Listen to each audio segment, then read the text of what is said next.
पछकु पछ लगी रही लघुचाप सावधान पुणी छेचिब भीषण वर्षा चिंतारे चाषी बिलरे पाचिला धान सावधान हो जातु सतर्क पुणी आसला लघुचापर भय बंगोपसागर रे पुणी एक लघुचाप सृष्टि हो पारे।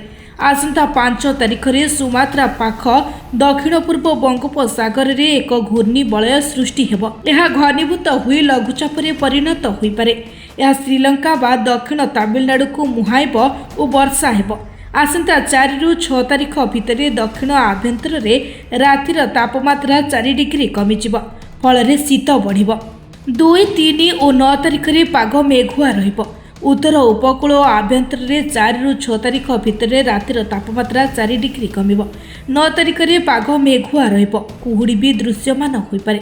भुवनेश्वर समेत दक्षिण उपकूल रे आसंता 5 दिन जाए तापमात्रा रे किछि परिवर्तन हेबनी। सोमवार एसबु अंचल रे पाग मेघुआ रहिबा सह कुहुड़ी देखादेब।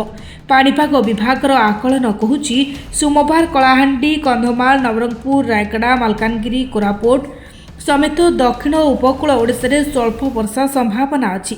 3 तारिख रे कोरापुट, मालकानगिरी, रायगड़ा, गंजाम, गजपति, कलाहांडी, कंधमाल और नवरंगपुर रे हालुका वर्षा होई पारे। 4 रे कोरापुट, मालकानगिरी, नवरंगपुर, कलाहांडी, रायगड़ा और गजपति रे हालुका वर्षा संभावना रहिछि, तेणु सतर्क रहिबार आवश्यकता रहिछि।